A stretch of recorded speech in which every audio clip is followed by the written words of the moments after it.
Thursday night போல் தான் இந்த vlog எடுத்துகிட்டு இருக்கேன். நைட்டுக்கு லஞ்சுக்கு வச்சு ரசம் இருக்குது, அதனால் கருவாடு வறுத்துட்டு கொத்தமல்லி சட்னி அரைச்சிடலாம் அப்படின்னு சொல்லிட்டு தான் ரெடி பண்ணிகிட்ருக்கேன். கருவாடு பார்த்திங்கன்னா நெத்திலி கருவாடு, அது தலையும் கொஞ்சம் எடுத்துகிட்டு மீதெல்லாம் க்ளீன் பண்ணிவிட்டு ஒரு சுடுதண்ணி வச்சு ஒரு 2 நிமிஷம் போல் சுடுதண்ணியில் போட்டுட்டு அதுக்கப்புறம் பச்சை தண்ணியில் மாற்றிட்டு நல்லா சுத்தம் பண்ணி எடுத்துக்கணும். இதை 2-3 தடவை கழுவி எடுத்து அப்படி தான் அதில் இருக்கிற மணல் அப்புறம் எல்லாம் சுத்தமாக க்ளீனாக வந்துடும். அதுக்கப்புறம் பார்த்திங்கன்னா இன்றைக்கி சட்னிக்கு எல்லாம் கட் பண்ணி எடுத்து வச்சுருந்தேன், அதையும் வதக்கி எடுத்து வச்சுட்டோம் அப்படின்னா ஆறிடும். கருவாடு வறுக்கிறதுக்குள்ளே ஆறிடும், அதனால் அதையும் வறுத்து எடுத்து வச்சுட்டு ஆறிட்டுருக்கட்டும்.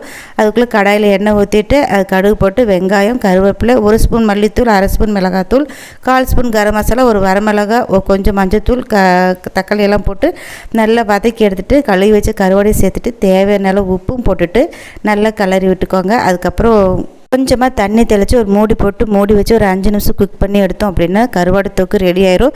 ரசத்துக்கு சூப்பரான சைட் டிஷ்ஷுங்க, எல்லாத்துக்குமே வச்சு சாப்பிட்லாம். கருவாடு வறுத்த அப்புறம் சட்னிக்கும் ஆறிடுச்சு, அதையும் மிக்ஸி ஜாரில் போட்டு அரைச்சி எடுத்துட்டேன். சாப்பாடும் வச்சு விட்டுட்டேன்.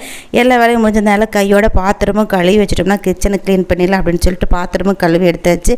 கிச்சனும் க்ளீன் பண்ணிட்டு இருக்கிறேன். அவங்களாம் சாப்பிட்டுட்டு இருக்கிறாங்க, சாப்பாடு கொடுத்துட்டேன். அவங்களாம் சாப்பிட்டு முடிச்சதுக்கப்புறம் நானும் கடைசியாக சாப்பிட்டாச்சு. இந்த வீடியோ பிடிச்சிருந்து அப்படின்னு சொன்னால் லைக் பண்ணிடுங்க.